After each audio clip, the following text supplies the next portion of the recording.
Fala galerinha do segundo ano, aqui é o professor Billy de Arte do Colégio Ateneu e vamos para a nossa 11ª aula. Pessoal, aí no caderno 6 agora, vamos começar, tá? Página 2. A gente vê a arte como representação do humano. Aí a gente vê uma obra chamada Criação de Adão, que é um detalhe da abóbada da Capela Sistina de Michelangelo. Essa pintura foi feita em 1508, entre 1508 e 1512. É uma pintura em afresco. Abaixo a gente vê um detalhe mais próximo da obra, né? Que é a união ali dos dedos de Deus e de Adão, dando início à criação humana, né? Afresco é quando tem na pintura, quando a tinta fica indelével, né? Fica fazendo parte da parede porque ela é pintada com argamassa ainda fresca. Depois que seca, a tinta não fica mais superficial, então ela dura muito mais, né? E a abóbada é a parte, aquele domo de cima da igreja, né? Aquela parte circular de cima da igreja, tá bom?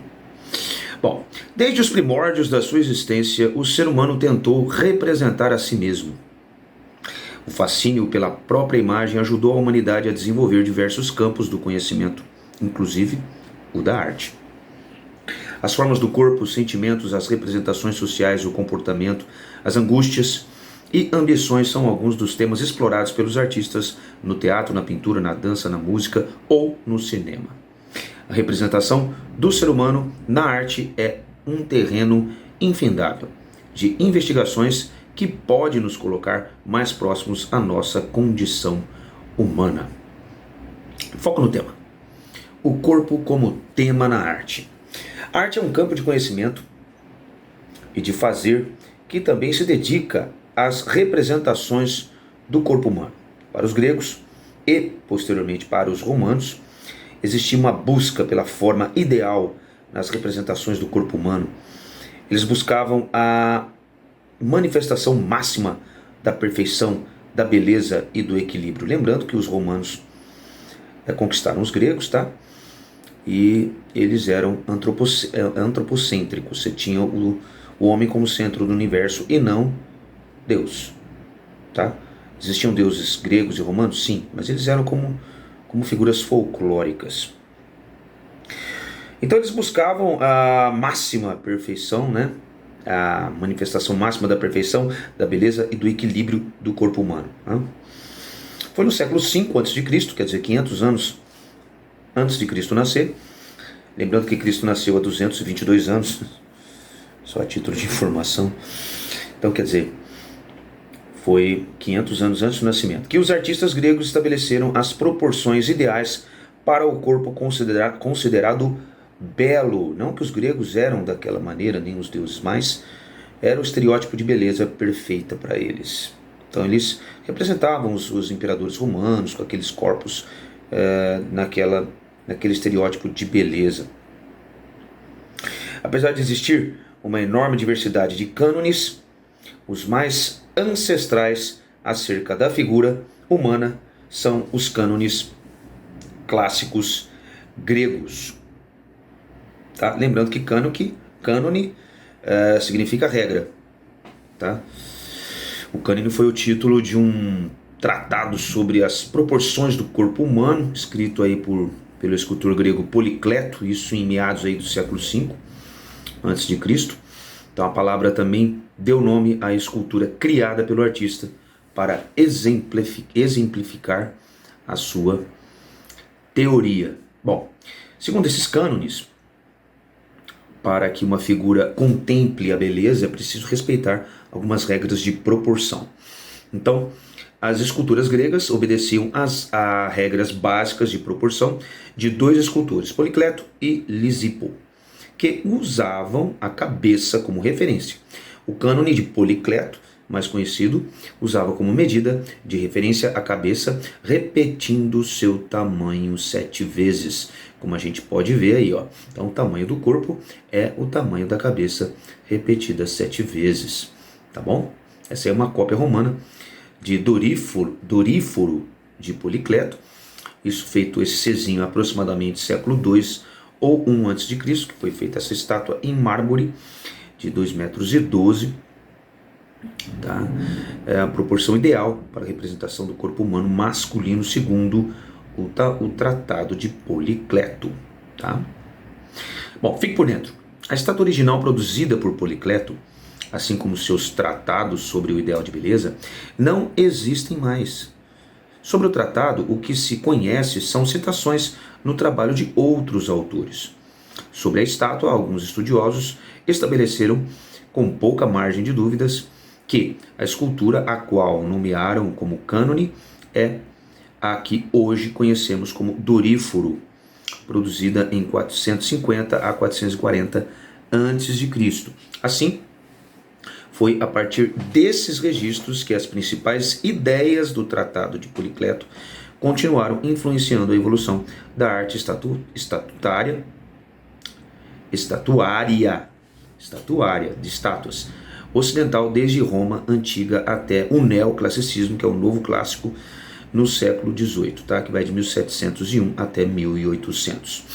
Bom, os artistas encontraram nos cânones da Grécia, o período clássico, né, as proporções matemáticas do corpo. Então, posteriormente, os conceitos de beleza foram aprimorados pelo arquiteto romano Marcus Vitruvio Polião, isso no século I a.C.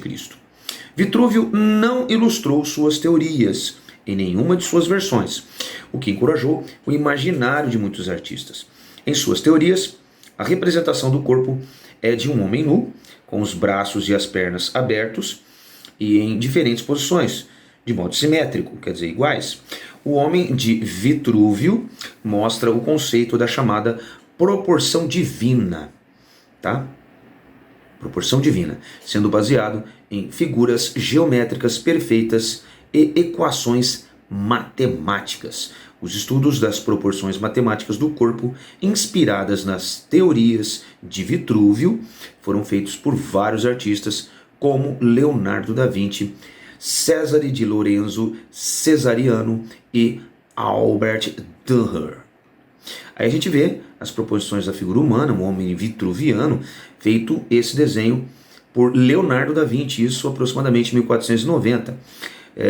A tinta sobre pena, né? A pena e tinta sobre ponta metálica, tá? Esse desenho aí tem 344 centímetros por 245 centímetros, tá?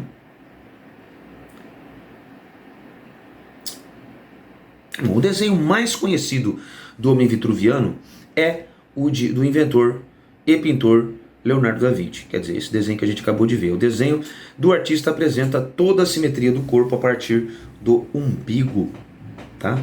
Representando a perfeição do conjunto para a execução dos movimentos de mãos, braços, pernas e coluna. Por estar relacionado ao Renascimento, o desenho de Da Vinci também está filosoficamente ligado ao antropocentrismo, transformando-se num símbolo desse conceito humanista. Lembrando mais uma vez que o antropocentrismo, do grego antropo, que é homem, e kentron, que é centrismo, é um conceito que coloca o ser humano como centro do universo, reforçando seus atributos físicos e intelectuais como força livre para desenvolver e realizar ações no mundo. Ok? Bom, a primeira escultura renascentista que mostrou as proporções de Vitrúvio acerca da harmonia do corpo foi o Davi de Donatello. Durante os anos seguintes, os conhecimentos sobre a anatomia permitiram uma grande perfeição na realização artística. As expressões dos rostos deixaram de ser ausentes para mostrar sentimentos interiores. No início do século XVI, que vai de 1501 a 1600, o escultor renascentista Michelangelo utilizou as mesmas regras em seu famoso Davi. Tá aí, ó, Davi, esse de Donatello, de 1408 a 1409. É uma escultura em mármore de 191 centímetros. E aqui está o Davi de Michelangelo, isso, 1501 a 1504, uma escultura em mármore também de 434 centímetros. Tá? Bom, de olho. O estudo do corpo humano foi a chave para o desenvolvimento de diversas áreas, entre elas a medicina, foi a que mais se beneficiou. Os principais estudiosos do corpo humano também eram artistas. Esse ponto de partida favoreceu procedimentos e técnicas avançadas de microcirurgias e tratamentos para lesões e queimaduras, entre outros que os hospitais especializados realizam. O estudo do corpo é uma arte que precisa ser constantemente aperfeiçoada para que os resultados sejam cada vez mais harmônicos e eficientes. O corpo na arte moderna agora, gente. A arte moderna refere-se ao conjunto de expressões artísticas que surgiu na Europa no final do século XIX, vai de 1801 a 1900, e perdurou até meados do século XX, quer dizer, até o ano 2000, abrangendo a arquitetura, a escultura, a literatura e a pintura. A representação do corpo humano adquiriu uma nova forma de expressão com a arte moderna. Essa nova forma se deu pelo rompimento com os padrões estéticos vigentes, principalmente em decorrência do momento histórico no final do século XIX. A Revolução Industrial, a Primeira Guerra Mundial e posteriormente a Segunda Guerra Mundial foram o contexto desse movimento, além das grandes conquistas tecnológicas como o invento da fotografia e do cinema. Nesse contexto, os artistas passaram a exercer cada vez mais um papel contestador, expressando de alguma forma suas incertezas e dilemas, transformando consequentemente a forma de configuração do corpo humano, rompendo assim com todos os cânones antes estabelecidos. Na Europa surgiram diversos movimentos dentro da chamada arte moderna. Alguns deles destacamos a seguir, quer dizer, rompeu com aquela regra anteriormente do movimento clássico. Por exemplo, o expressionismo. Surgiu na Alemanha, estando entre os primeiros representantes das vanguardas históricas que focavam os aspectos subjetivos do ser humano. As representações do corpo procuravam expressar as angústias e o universo psicológico da sociedade no início do século XX. A principal expressão foi na pintura, mas o movimento também se manifestou no cinema, na escultura, na literatura, na arquitetura e na música. Sua principal característica é a deformação da realidade para expressar de forma subjetiva a natureza e o ser humano. A representação do corpo, portanto, segue essa forma. As cores são intensas, com o uso de cores de fortes pinceladas, não representando a realidade. Os corpos são fantasmagóricos, mas carregam toda a carga de sentimentos, angústias, medo e dor, tão próprios da época, como a gente pode observar aí nessa pintura chamada Barbearia, de Erich Henkel, feita em 1911. É um óleo sobre tela de 95,2 centímetros por 71,8. Né? Bem fantasmagórico mesmo, né? Corpo humano totalmente já distorcido. Vamos ao fauvismo agora. Bom, essa corrente artística recebeu o nome de fauvista depois de uma exposição realizada em Paris em 1905. Os pintores foram chamados pela crítica de fauvers, que em português quer dizer feras. Tal denominação veio por conta do uso intenso e arbitrário das cores puras, quer dizer, não são misturadas.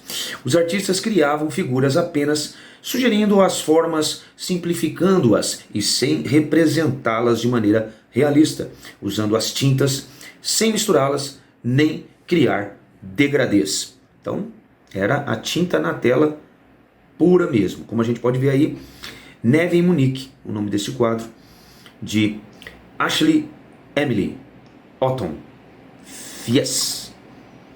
Ashley Emily Otton Fries, feito em 1909, é um óleo sobre tela de 39,3 centímetros por 31,9 centímetros.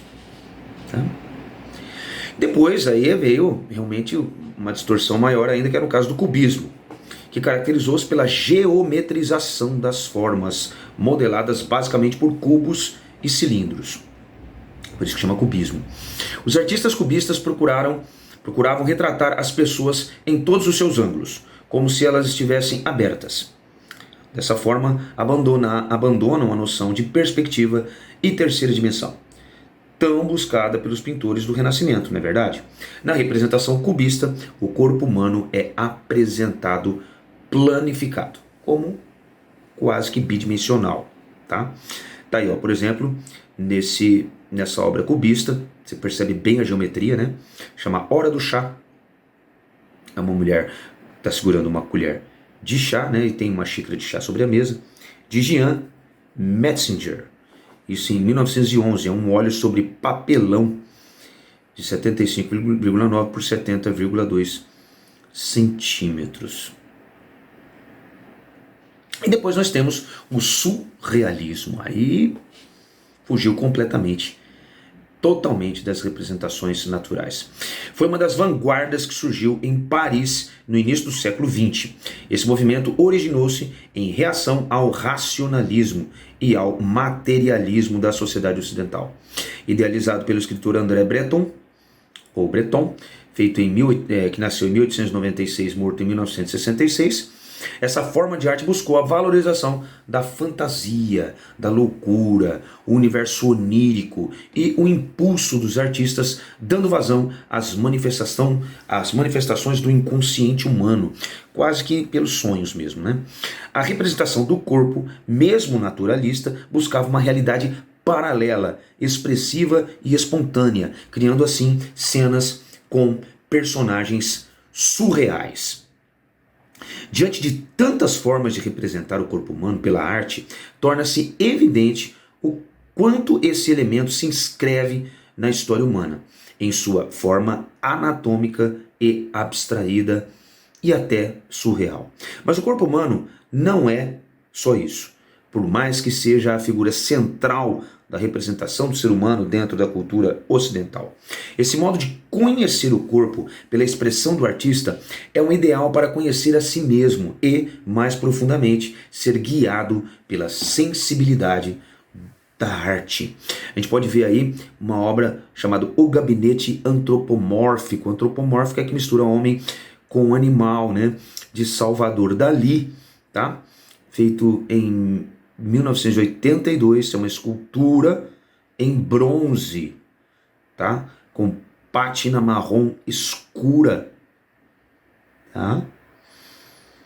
De 102 centímetros, quase 103 por 185 e largura de 69,8 centímetros. Fantástico, né? Como se o corpo tivesse em gavetas ali, né? E as pernas aí, lembrando pernas de um animal.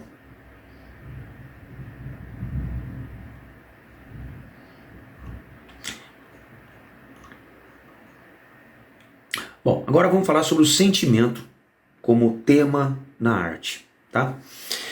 A arte carrega em suas formas de expressão temas variados que vão do corpo humano, como vimos no conteúdo anterior, a paisagens e temas subjetivos, como sentimentos. A arte, principalmente a pintura e a escultura, conseguem, assim, materializar medos, receios, fantasias, alegrias, desconfianças ou comportamentos violentos num simples olhar ou gesto. Várias foram as esferas da arte que tiveram o sentimento humano como tema, como a música, as artes visuais, o cinema, o teatro, a literatura. Agora, você vai conhecer o sentimento como tema na pintura e na escultura em diferentes contextos e épocas. Vamos lá, o sentimento primeiro no expressionismo europeu, tá? Lembrando que o expressionismo é um início já de um abstracionismo, tá? Então o expressionismo foi um movimento de vanguarda, quer dizer, um novo movimento europeu que muito explorou o tema do sentimento, também chamado a arte do instinto. Trata-se de uma forma de expressão dramática, subjetiva, salientando os sentimentos humanos. Na pintura, os artistas utilizavam cores irreais, dando forma plástica ao amor, ao ciúme, ao medo, à solidão, à miséria humana. A figura humana é deformada para ressaltar o sentimento. O psíquico é mais importante do que todas as formas e regras de composição. Nessa abordagem, há a predominância dos valores emocionais sobre os intelectuais. Como a gente pode ver aí no retrato do Dr. Gachet, de Vicente Van Gogh, feito em 1890. O Dr. Garcetti foi um grande amigo de Van Gogh, né? Um óleo sobre tela aí de 68 por 57 centímetros. Um retrato aí. Você percebe que realmente expressa ali uma sentimentalidade na expressão facial, né? E a deformação do corpo, de uma certa forma, levando aí as características de cores e formas do próprio artista. Bom, essa corrente artística concentrou-se especialmente na Alemanha entre 1905 e 1930. Em 1905, formou-se nesse país o grupo Die Brücke, quer dizer, a ponte em alemão, que queria dizer a ligação entre o invisível da realidade e o invisível da alma. O grupo era formado por Kirchner, Henkel, Schmidt, Kudloff, Node, Bechstein, que são alunos da Escola Superior de Arquitetura de Dresden.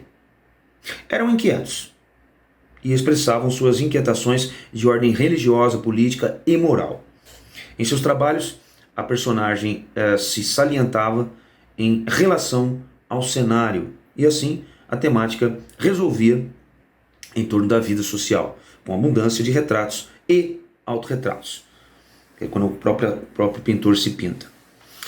Bom, a intenção de expressão do artista da ponte era revelar a verdade interior, desnudar completamente o sentimento humano, mesmo que fosse chocante, desconfortável ou até uma afronta. Como aí a gente pode ver, mulher com uma bolsa de Carl Smith Rutliff, feito em 1915, é um óleo sobre tela de 95 por 87 centímetros.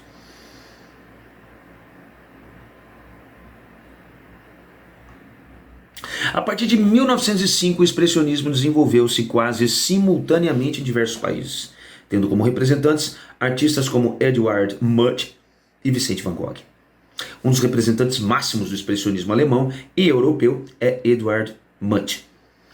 As pinturas de Munch carregam muito do sentimento de sua infância, de seus pais e de todas as angústias que viveu ou mesmo que presenciou. Suas telas retratam a dor, a solidão, a doença, o medo e a morte, além de refletir seus engajamentos políticos e sociais. Como a gente pode ver aí, A Criança Doente, de Edvard Munch, de 1925, é um óleo sobre tela de 1,18 m por 1,20 m. Agora a gente vai ver o sentimento no barroco europeu.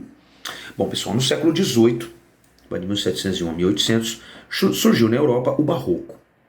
Esse estilo foi provocado por uma série de mudanças econômicas, sociais e principalmente religiosas. O barroco também se contrapunha ao equilíbrio da estética renascentista, lá de Leonardo da Vinci, pois demonstrava o sentimento em suas formas mais impulsivas. Michelangelo Caravaggio, que nasceu em 1571 e morreu em 1610, foi um dos pintores precursores do barroco italiano. Tá? Michelangelo Caravaggio, tá? Vou deixar bem claro, não é o famoso Michelangelo, não. O representante do barroco flamengo é Peter Paul Rubens. Em suas pinturas podemos perceber, entre as várias características marcantes dessa escola, o sentimento humano como forte apelo emocional. Essa carga emocional é salientada pelo uso abundante de luz e sombra, também característica marcante da pintura barroca. Bom, o barroco ele se caracteriza pelo exagero de detalhes, né? Como a gente pode ver aí, um menino mordido por um lagarto, né? De Caravaggio, aproximadamente feito em 1594, é um óleo sobre tela 66 por 49 centímetros. E ao lado a gente vê Velha e Menino com Velas, de Rubens. Aproximadamente 1616, ele foi feito, né, 1616, 1617, é um óleo sobre tela de 79 centímetros por 64. Gente, isso é um óleo sobre tela, não é uma foto. Olha a expressão da realidade, né?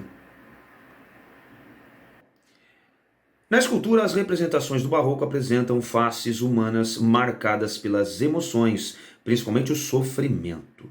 Os traços se contorcem, demonstrando um movimento exagerado. Nós estamos vendo detalhadamente exemplos de poéticas de cada movimento artístico, né?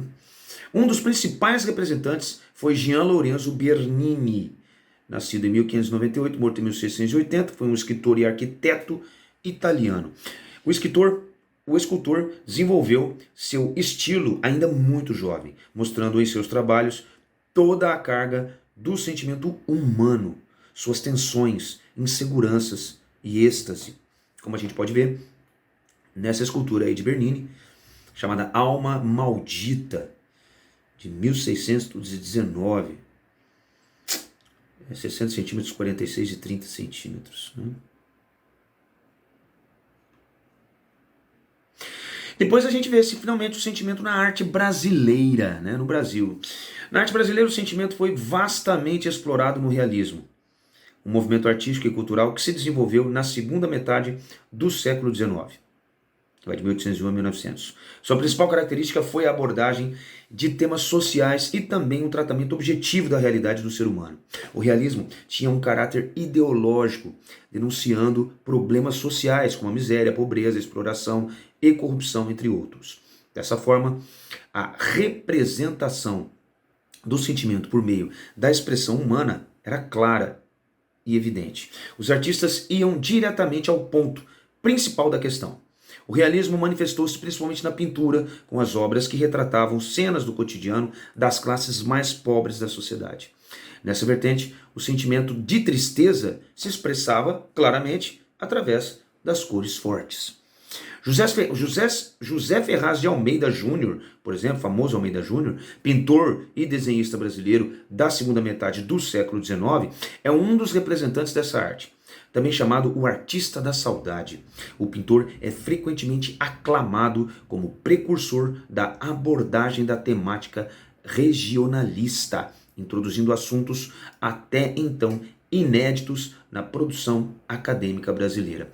Ele destacava personagens simples e anônimos que faziam parte da cultura caipira, suprimindo a monumentalidade em voga no ensino artístico oficial. Foi certamente o pintor que melhor assimilou o legado ao realismo proposto pelos pintores franceses Gustave Courbet e de Jean-François Millet, articulando-os ao compromisso da ideologia dos salões de arte parisienses de Paris, característica que o tornou bastante célebre ainda em vida. Olha que quadro lindo, que é um óleo sobre tela de Almeida Júnior, tá? Chamado Saudade. Mostra claramente uma pessoa aí do interior, numa fazenda, num sítio, provavelmente lendo uma carta, tá? E chorando, se emocionando, enfim, ao ler uma carta. Naquela época as pessoas se comunicavam muito por carta. Outra corrente artística que representou o sentimento na arte brasileira foi o expressionismo. O movimento surgido entre o fim do século XIX e início do século XX na Alemanha chegou ao Brasil no começo da década de 1900.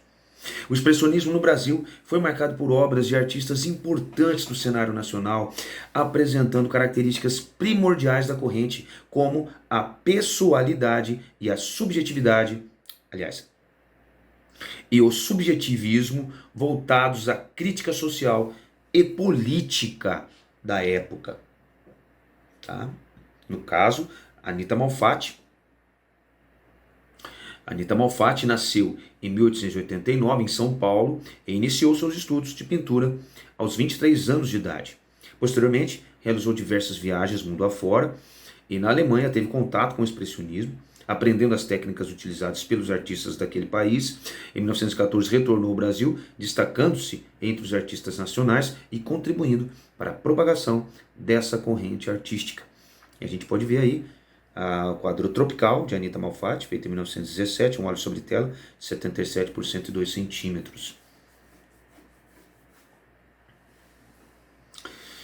Temos também, dentro desse parâmetro, Lazar Segal, que foi um artista nascido na Lituânia, mas naturalizado brasileiro. O artista já consagrado mudou-se para o Brasil em 1923 e foi em território brasileiro que atingiu seu auge. Suas pinturas, em sua maioria, exploravam a temática da guerra e do sofrimento humano. A representação do sentimento, do desalento, da miséria e também da angústia da alma pode ser conferida em vários de seus trabalhos. Tornou-se uma figura essencial para disseminar o expressionismo no Brasil. Olha, essa obra é um guache sobre papel, tá? Feito e também em aquarela. Guache e aquarela sobre papel, de 48 por 39 centímetros, chamado Refugiados, né, de Lazar Segal. São as pessoas que fogem das mazelas da guerra. Esse quadro foi feito em 1922. E temos também Cândido Portinari, foi outro artista que se destacou como um dos grandes representantes da pintura expressionista brasileira. Com obras repletas de críticas sociais, suas pinturas ficaram caracterizadas pela representação de sentimentos como a dor e de todas as mazelas causadas pela desigualdade social, como a fome e a sede. Caracterizado por cores marcantes e um estilo único, o trabalho de Cândido Portinari foi crucial para o expressionismo no Brasil.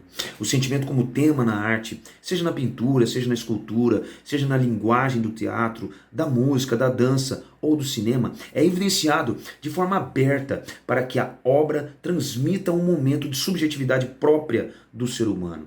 Nessa vertente, a expressão de sentimentos, pensamentos, ideias, fantasias, traumas e comportamentos emocionais impulsiona o artista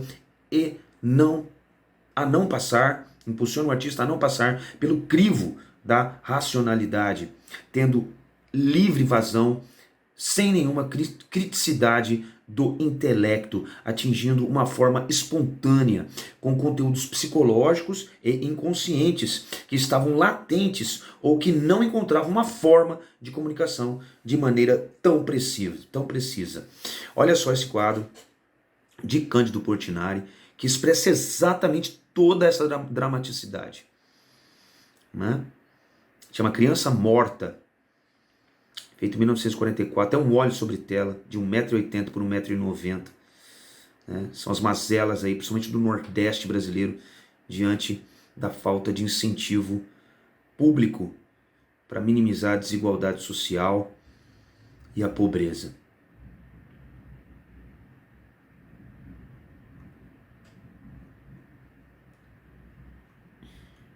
Bom, agora vamos falar sobre as representações sociais na arte. Bom, uma das possibilidades de entendermos e conhecermos a nossa sociedade e suas transformações é por meio do estudo da produção artística de cada época. A arte do Egito Antigo, por exemplo, que foi aí entre 3.200 anos antes de Cristo até 715 antes de Cristo, evidencia uma ponte entre a vida na terra e a vida após a morte, através da figura do faraó. Porque eles acreditavam em reencarnação. Então as pinturas e os hieróglifos, que são as letras, né, a escrita deles, onde uma imagem representa o contexto, presentes nas paredes dos templos, eram uma forma de inventariar a vida e as atividades diárias do falecido, que tudo era em torno do faraó, né? Todas as pinturas, trazendo informações sobre a organização e os papéis sociais existentes naquela época, que giravam em torno do grande faraó. Aqui a gente pode ver um mural, quer dizer, uma pintura em parede do Egito Antigo, de uma colheita de grãos de trigo, olha só. Dentro daquela questão da lei da frontalidade, né? Onde o tronco é de frente, os membros de lado, a cabeça de lado. Era uma regra que eles seguiam, né? Bom, durante grande parte da história ocidental, as representações da sociedade presentes nas obras de arte estiveram associadas às elites dominantes de cada época. Um exemplo claro dessa distinção pode ser visto na figura dos faraós no Egito Antigo, do clero durante a Idade Média e da nobreza no Renascimento. Aqui a gente vê o Papa Leão III coroando o imperador Carlos Magno no dia de Natal, isso em 800. É uma iluminura, é uma decoração daqueles livros, né? Aqueles livros religiosos, né? Chamado de Grandes Crônicas da França, aproximadamente 1450.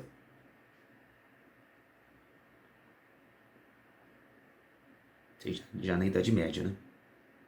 Bom, a arte do retrato é um gênero da pintura, da arte do retrato agora, é um gênero da pintura de retratar, né, as pessoas, um retrato de uma nobreza e tal, que permite perceber as representações sociais.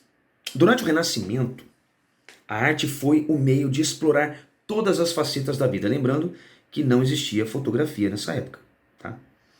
Assim, diferentes personagens da sociedade começaram a ser representados para além das cenas religiosas do cristianismo, produzidas ao longo da Idade Média. Então a Idade Média foi realmente voltada para as figuras religiosas. Agora não, tá? No Renascimento já surgiu a questão da burguesia e da elite, da nobreza, né? Alguns aspectos dessas novas representações podem ser conferidos em momentos da intimidade de um lar. Observe a seguir a pintura do artista Jan van Eyck.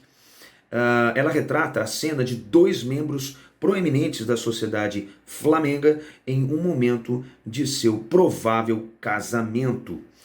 Aqui tá, chama O Retrato de Arnolfini, de Jan van Eyck, feito em 1434. É um óleo sobre carvalho, tá? De 82 por 60. Hoje está na Galeria Nacional, tá, de Londres. Fantástico como eles retratavam a realidade, né?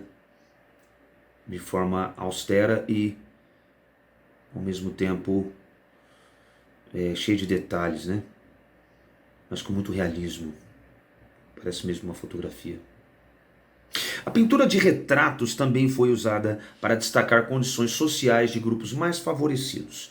A nobreza europeia foi uma classe muito representada, sempre magnificamente vestidos e com portes galantes. Os retratados mostravam sua condição social por meio dos gestos, dos trajes, dos cavalos, e muitas vezes apareciam nas pinturas e também pelos pajens servindo bebidas, comidas ou mesmo ajudando-os a se vestirem, né? Pajens são os criados, né?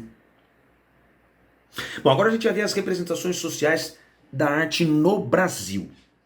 Bom, no final do período colonial, tá? Isso é início do século XIX, os artistas franceses Jean-Baptiste Debré, nascido em 1768, morto em 1848, chegou ao Brasil com a comitiva de D. João VI, na chamada Missão Artística Francesa.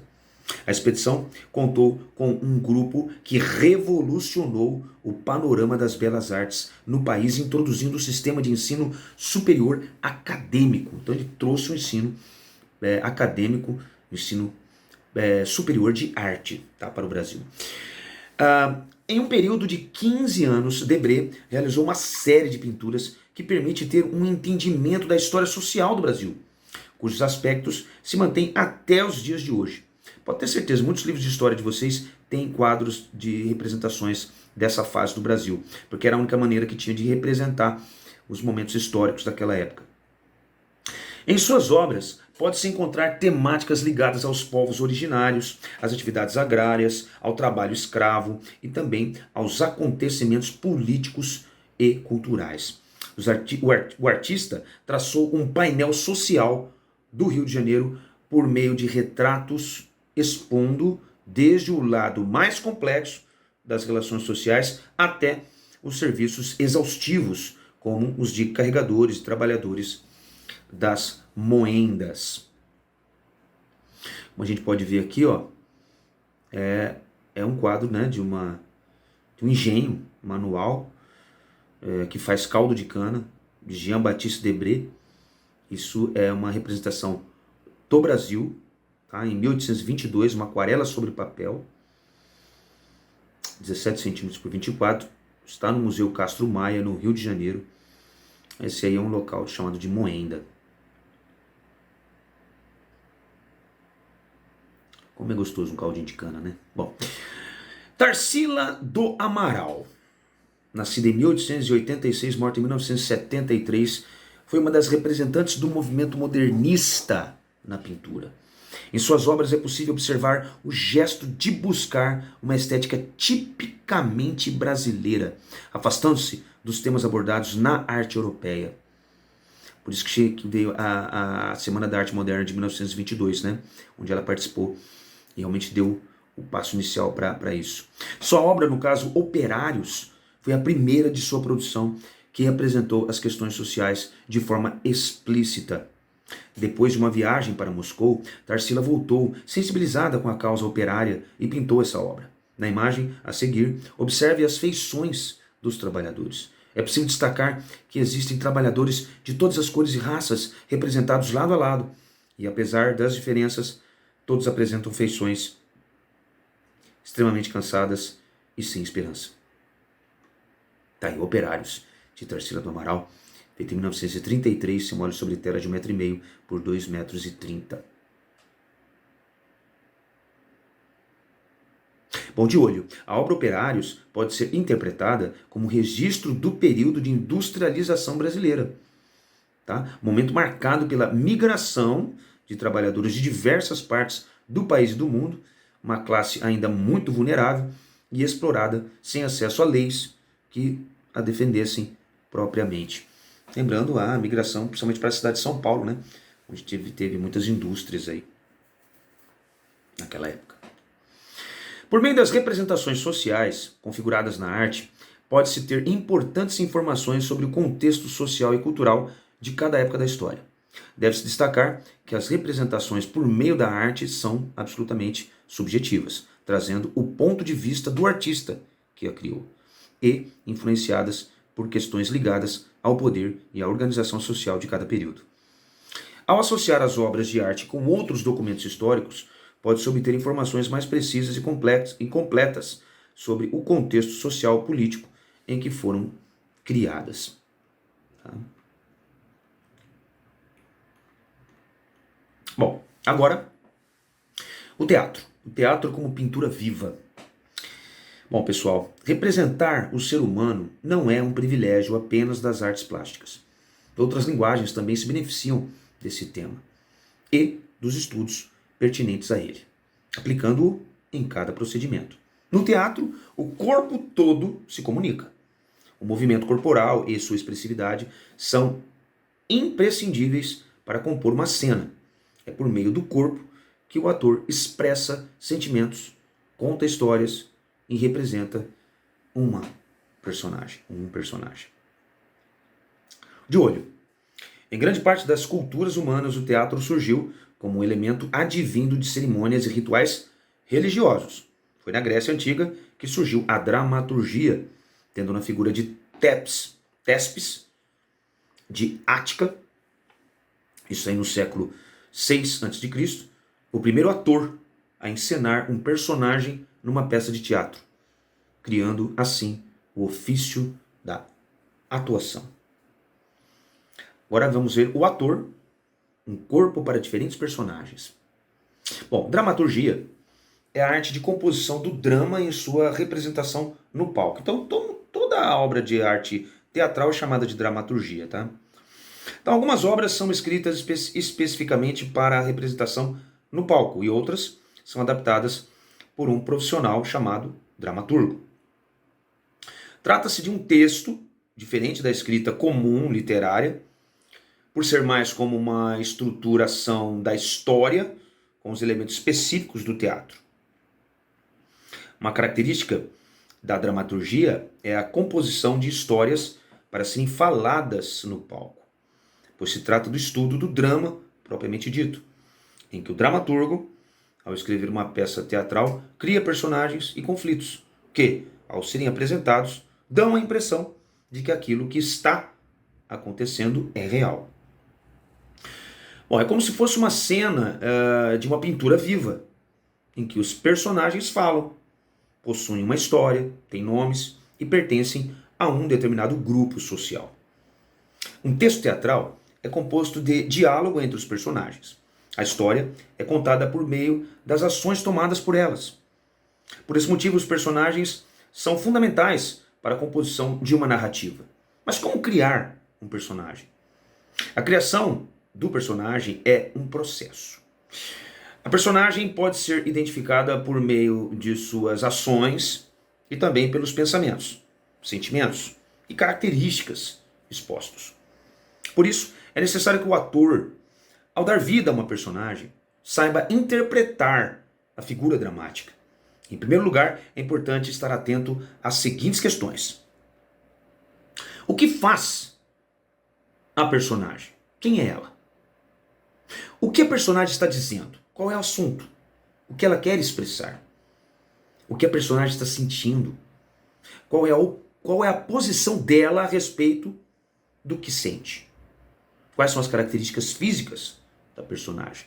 Ela é baixa, alta, magra, jovem, idosa, tem cabelos escuros ou claros? Qual é a cor dos olhos? Quais são as características psicológicas da personagem? Ela é calma, nervosa, arrogante, violenta, tranquila, humilde? Em que lugar a personagem está? Numa casa ou apartamento? Dentro de um ônibus? Numa fazenda? Na rua? Num parque? Então, diante dessas questões, o ator terá uma visão completa dos elementos criados pelo dramaturgo e representará essas características, compondo assim a personagem de acordo com o perfil proposto pelo texto teatral. Portanto, os principais elementos que farão com que o ator construa uma personagem vão depender do dramaturgo. Desse modo, o ator deverá ficar atento quanto à maneira como a personagem fala, o que ela pensa e sente, a forma como age, suas peculiaridades, quer dizer, suas particularidades físicas e psicológicas, bem como o lugar onde está. Todos esses elementos vão compor a verdadeira identidade da personagem. Eu coloco ainda o jeito de falar, né? O sotaque, né? Porque tudo está envolvido no local onde ela mora também. A entonação vocal, a projeção vocal, né? As expressões faciais e corporais. Um exemplo claro dessa identidade proposta pelo autor é a boneca Emília, por exemplo, um personagem do Sítio do Pica-Pau Amarelo, todo mundo conhece, né?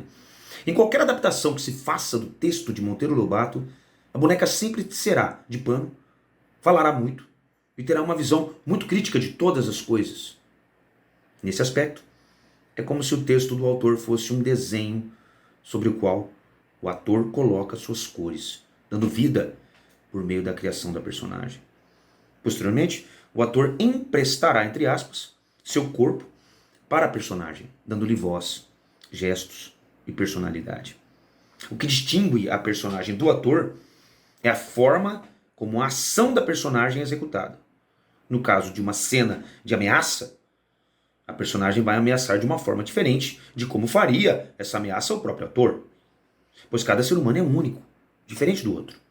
Nesse caso, a personagem representa um ser humano e, para caracterizá-la, o ator precisa recompor seu próprio comportamento. Tá? A criação agora de personagens. Vários são os métodos e técnicas para a criação da personagem. Porém, o mais utilizado e estudado é aquele proposto pelo pesquisador russo Konstantin Stanislavski, no final do século XIX, isso em 1980 mais ou menos. Trata-se de uma abordagem sistêmica e não de elementos fragmentados, cortados. A abordagem define que o ator, ao interpretar um personagem, não se remeta apenas ao campo da razão, mas que acesse a corporeidade como um todo, ao corpo dele como um todo. Faz-se necessário reforçar a importância da integração de todos os aspectos humanos, corpo, razão e espírito. O Stanislavski, ele ressalta a importância de o ator fazer aulas de habilidades específicas, como exercícios físicos, dança, esgrima, que é aquela luta com espadas, técnica vocal, entre outras. Tais possibilidades são elementos importantes e imprescindíveis para a arte de interpretar. Nesse aspecto, algumas circunstâncias são apontadas como um segmento para o ator conseguir chegar à construção de uma personagem. Por exemplo, a gente pode ver aí a cena da peça O Submundo, de Máximo Gorki, no Teatro de Arte de Moscou, em 1902. Vamos lá, as ações físicas precisam ter um propósito determinado. A cena exige que se tenha sempre algo em ação, pois o movimento é a base da arte que o ator persegue. As ações podem ser internas ou externas e implicam um objetivo. Então a ação física deve ter uma justificativa interior, ser lógica, coerente com as circunstâncias da cena e muito real. Quando um ato leva ao outro e há um terceiro, cria-se um impulso natural ao longo da cena, assim como acontece em nossas vidas. É pelas nossas ações que nos relacionamos com o entorno que nos cerca e vivenciamos as coisas do mundo. Agora, as circunstâncias dadas para isso. Vamos lá. Para atingir os aspectos interiores da personagem, é necessário antes assimilar um modelo, ou seja, estudar tudo aquilo que se refere à personagem dada no texto. É a partir disso que é possível dar vida a esse modelo.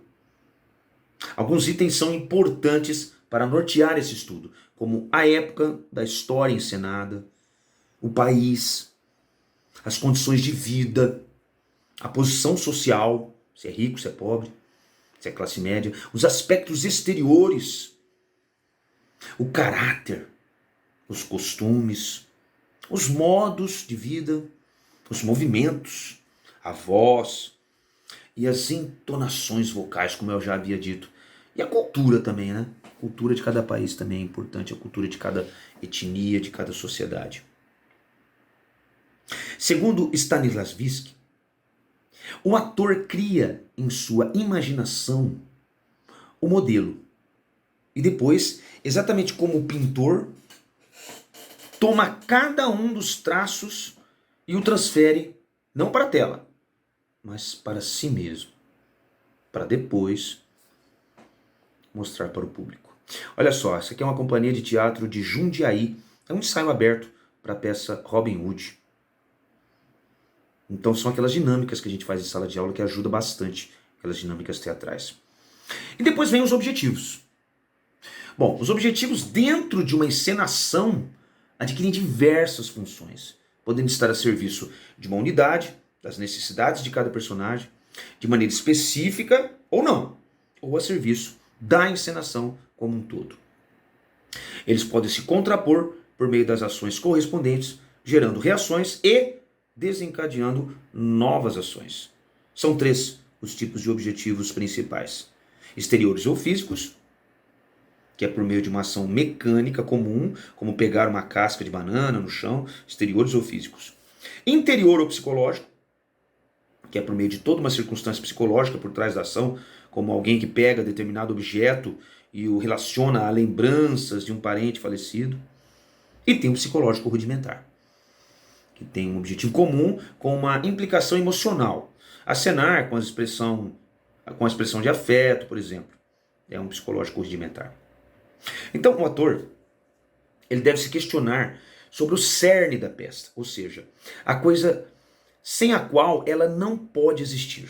Então, a partir de então, deve estabelecer os principais pontos sem entrar em detalhes e, com isso, criar uma cadeia lógica e coerente de acontecimentos. Então, a unidade do texto leva ao encontro com os objetivos do espetáculo e com os específicos de cada personagem. Para Stanislavski, a melhor maneira de se extrair um objetivo de uma unidade é descobrir o nome que caracteriza sua essência interior, o nome adequado para a unidade. Assim se descobre seu objetivo fundamental. Bom, fique por dentro, pessoal. A primeira turnê, além dos limites russos das ideias stanislavskianas, aconteceu em 1905, quando o Teatro de Arte de Moscou saiu da execução por Paris e Berlim, o que chamou a atenção dos dramaturgos e diretores dos Estados Unidos, uma vez que esses procuravam uma maneira eficaz de contornar os problemas e interpretações dos seus atores. Desse interesse surgiu depois Actors Studio, que é uma escola de referência para o cinema de Hollywood. Aí nessa escola passaram nomes como James Dean, Marlon Brando, Marilyn Monroe, Meryl Streep e Al Pacino. Grandes mestres, grandes atores aí de todos os tempos da humanidade. Tá bom? Pessoal, por hoje é só. Obrigado pela atenção. Anote as perguntas, todas as questões, o que vocês não entenderam, para fazer esses questionários em sala de aula. Por favor, eu quero a participação de vocês. Tá bom? Um forte abraço, um beijo e até a nossa próxima aula. Valeu!